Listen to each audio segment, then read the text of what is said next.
सत्संगियों से hello mail हमारा कम है, दुनियादारों से उनसे हमारा मेल जोल ज़्यादा है। जो आसानी से रस और आनंद देने वाली चीज़ें हैं वो दुनियादारी में मिलती हैं, वो झूठी दुकान पे मिलती हैं। सच्चाई की दुकान पे जो चीज़ मिलती है वो बड़ी कष्टदायक है। नारियल का अंदर का पानी जो अमृत रूपी है उसको प्राप्त करने के लिए उस नारियल के अंदर तक जाना पड़ेगा, लेकिन वहाँ तक पहुँचने के लिए बड़े सख्त कवचों को आपको तोड़ना पड़ेगा, उसके अंदर जाना पड़ेगा। भक्ति भी इसी प्रकार से कठिन है, क्योंकि जिस प्रकार से अगर तुम मोती को खोजना चाहते हो तो मोती यहाँ नहीं मिलता, समुद्र की तलहटी में मिलता है। और उस समुद्र की तलहटी तक जाने के लिए क्या करना पड़ेगा? समुद्र की तलहटी में वही जा सकता है कि जो कोई मर जीवा हो, जिसको अपनी जान की परवाह नहीं है।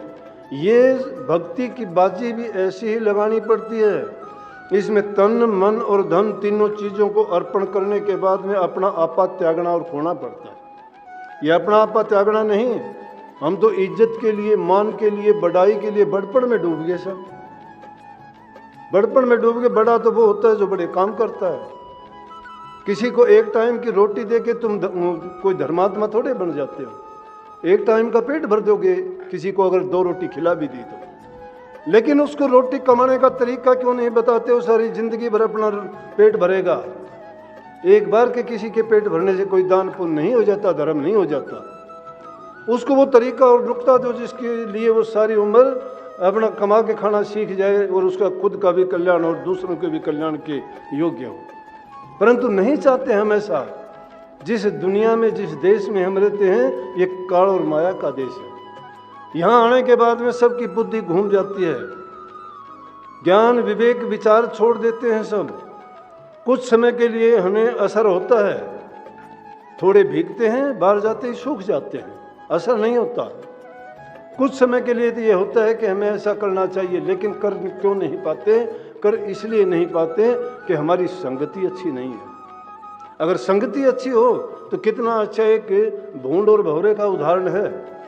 एक भूंड और भंवरे की दोस्ती होगी। एक भंवरे ने देखा कि एक भूंड गोबर के ऊपर बैठा हुआ है और गोबर के ऊपर बैठे हुए भंवरे को तरस आया कि बेचारा गंदगी में जीता है।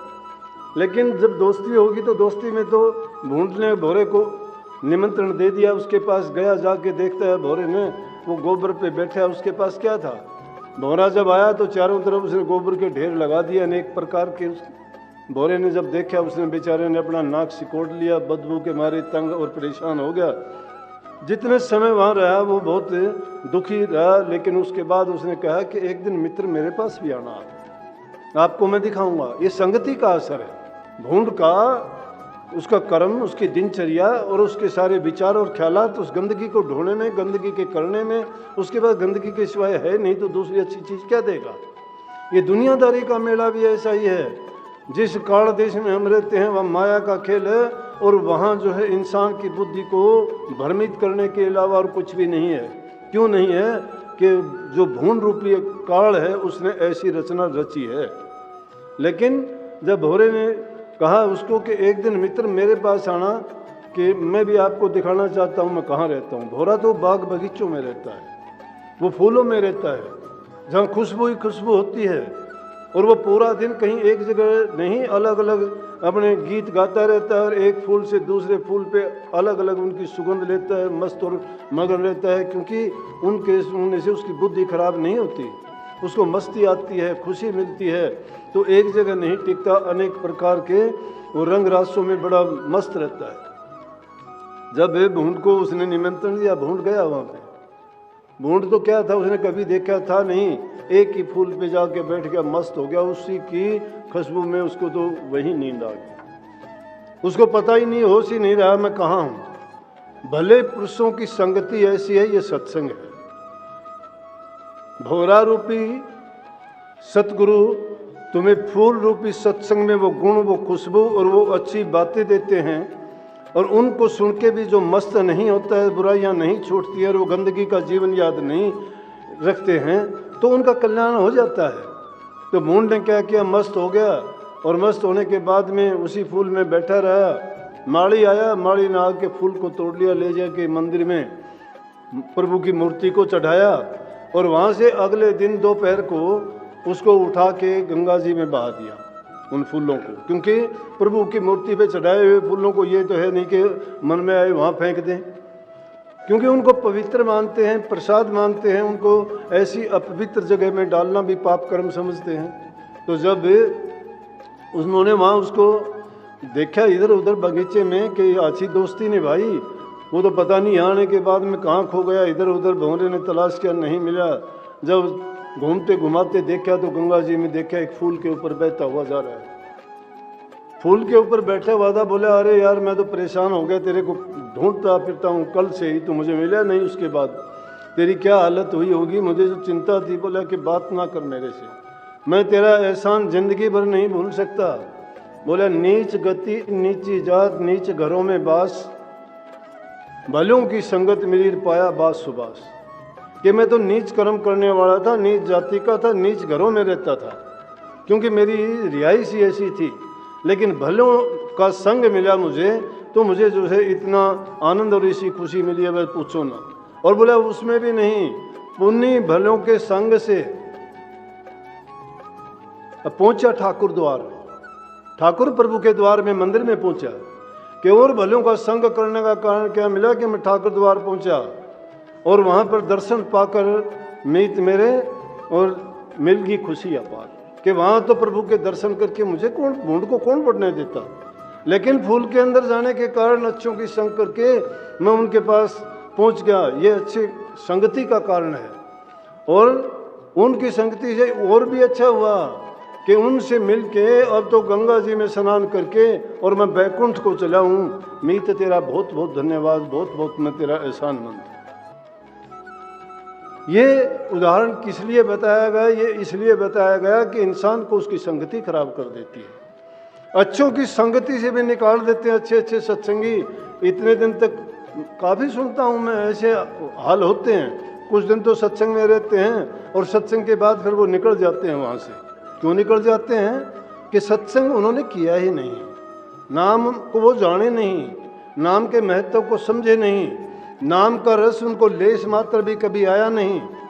अरे जिसको नाम का एक बार भी अगर थोड़ा भी आनंद प्राप्त हो गया, वो उस जगह को छोड़ देगा क्या? नाम में वो शक्ति है, वो ताकत है, उसमें वो आनंद है जो मुर्दों को जिंदा कर देती है, जो दुष्ट से दुष्टों का भी पाप कर्म हर लेती है। लेकिन जब वो अपराधी वाली बात आती है, जिसके दिल के अंदर अपराध भरा हुआ है, बाहर से शरीर को धोता है, अंदर में उसको उस बुराई को निकालता ही नहीं है, तो उसको क्या फर्क पड़ेगा?